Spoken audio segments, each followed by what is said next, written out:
Friends ఇప్పుడే అందిన వార్త తెలంగాణ రాష్ట్రంలో రైతులకు రైతు భరోసా పైన కీలక అప్డేట్ అంటూ లేటెస్ట్ అప్డేట్ అయితే రావడం జరిగిందండి. సో ఆ వివరాలు ఏంటనేది వీడియోలో తెలుసుకుందాం. వీడియోని స్కిప్ చేయకుండా పూర్తిగా చూడండి. కంప్లీట్ ఇన్ఫర్మేషన్ అయితే అర్థమవుతుందండి. మీలో ఇంకెవరైనా సరే మన ఛానల్ సబ్స్క్రైబ్ చేయకుండా వస్తున్నట్లయితే వెంటనే మన ఛానల్ సబ్స్క్రైబ్ చేసుకోండి.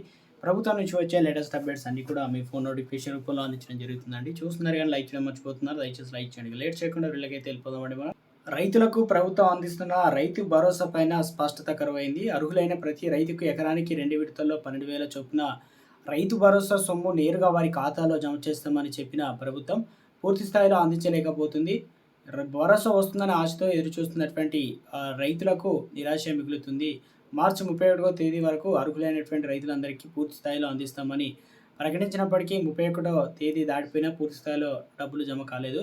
చేవెళ్ల డివిజన్లో 5 మండలాలకు సంబంధించి 73,728 29 రైతులకు ఉండగా 58,082 మందికి సుమారు 42 కోట్లు మాత్రమే పైగా నిధులు జమ చేశారు. రాష్ట్ర వ్యాప్తంగా ఇదే పరిస్థితి నెలకొంది. వీరిలో ఇక ఎంతో మందికి ఎన్ని ఎకరాలు అనేది స్పష్టత కూడా లేదు. దాదాపు 4 ఎకరాల లోపు రైతులకు వచ్చినట్లు అధికారులు అయితే చెబుతూ ఉన్నారన్నమాట. రాష్ట్ర వ్యాప్తంగా అన్ని జిల్లాల్లో కూడా పరిస్థితి ఇదే విధంగా ఉంది. విడతల వారీగా విడుదల చేసినటువంటి సొమ్ము వారికి కూడా పూర్తి స్థాయిలో భరోసా సొమ్ము అందడం లేదు.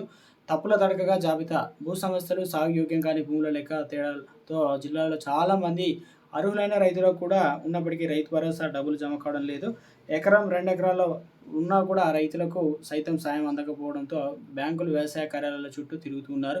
రెవెన్యూ రికార్డులో ఒక సర్వే నంబరు భూమి ఉన్న దానికంటే ఎక్కువ రికార్డులో ఎక్కువగా ఉంటే ఆ సర్వే నంబర్ మొత్తం నిలిచిపోయింది. ప్లాట్లు, వెంచర్లు, ఫామ్ ల్యాండ్స్ గుర్తించిన వాటితో పాటు రైతుల భూములు కూడా తప్పుగా పడడంతో వాటిని ఆగిపోయాయి.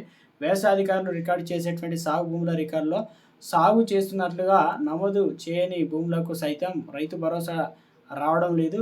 రికార్డులు తప్పుల తడక ఉన్నాయని చెప్పేసి దీంతో తాము పథకానికి నోచుకోలేకపోతున్నామని పలువురు రైతులు అయితే వాపోతున్నారు.